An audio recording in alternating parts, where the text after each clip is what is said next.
Bulan bulat penuh mengambang di cakrawala, hanya disemaraki gumpalan awan putih kecil. Sehingga, cahaya berjuta bintang pun nampak lebih nyata.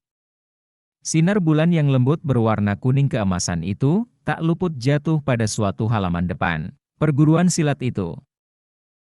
Karena terlihat jelas dari tulisan yang tertera di atas papan jati yang menggantung di atas pintu gerbangnya. Letaknya tepat di punggung bukit, dan dikelilingi barisan tak teratur pohon-pohon besar. Perguruan ini tidak begitu dikenal di dunia persilatan. Karena para ketuanya tidak menganjurkan murid-muridnya membawa-bawa nama perguruan, jika berada di luar lingkungan perguruan. Di malam yang baru saja menyelimuti sekitarnya, terdengar teriakan-teriakan berirama memberi aba-aba dari halaman perguruan Trisula Kembar. Setiap kali terdengar teriakan lantang memberi aba-aba, setiap kali pula diikuti teriakan susulan yang tak kalah lantang dari beberapa murid perguruan Trisula Kembar, menyertai gerakan kompak suatu jurus. Yang memberi aba-aba adalah seorang pemuda cukup tampan. Dia nampak berwibawa dalam sorotan sinar remang bulan purnama. Dan semua yang sedang berlatih ini mengenakan seragam perguruan berwarna hitam-hitam.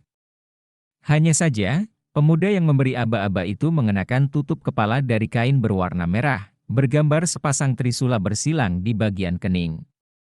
Sedangkan yang dilatih tidak mengenakan tutup kepala. Nampaknya itu cukup sebagai bukti, kalau pemuda itu memiliki tingkat kepandaian yang khusus di perguruan ini. Sesekali pemuda yang memakai penutup kepala itu berkeliling, memperhatikan setiap gerak dari jurus-jurus yang dimainkan berbarengan oleh sekitar 20 pemuda. Bila ada kuda-kuda yang tidak kokoh dan nampak rapuh, atau gerakan yang tampak lambat, pemuda itu tak segan-segan memukulkan punggung tangannya.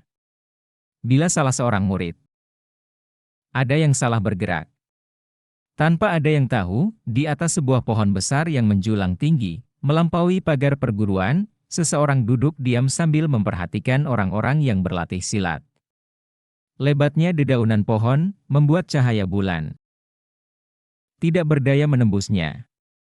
Ini jelas membawa keuntungan bagi pengintai yang tampak tenang, bagai segerombol daun jika dilihat sekilas dari kejauhan. Dia Andika, seorang remaja berusia belasan tahun. Tubuhnya agak kurus, sehingga terlihat begitu lemah.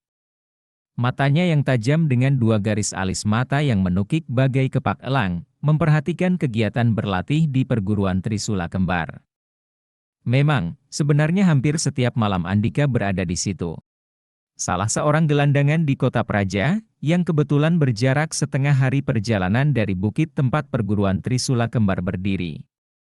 Untuk seorang yang tidak memiliki ilmu silat atau ilmu meringankan tubuh sedikit pun, jarak sejauh itu bisa melelahkan. Seperti juga halnya Andika. Dan karena kekerasan hatinya untuk bisa melihat latihan setiap malam, hal itu tidak dipedulikannya lagi. Bahkan hatinya selalu disesaki keinginan menggebu-gebu untuk dapat belajar ilmu bela diri. Keinginannya itu bukan tidak beralasan. Memang, sebagai gelandangan yang selalu disingkirkan, dia selalu diperlakukan semena-mena oleh orang yang merasa dirinya berkuasa. Kehidupan kota Praja memang terkadang bengis.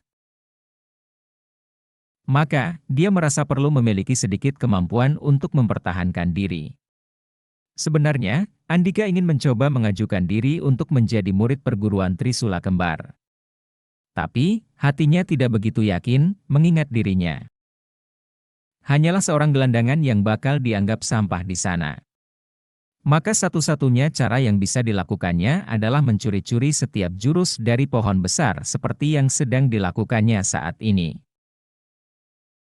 Nampaknya itu cukup sebagai bukti, kalau pemuda itu memiliki tingkat kepandaian yang khusus di perguruan ini.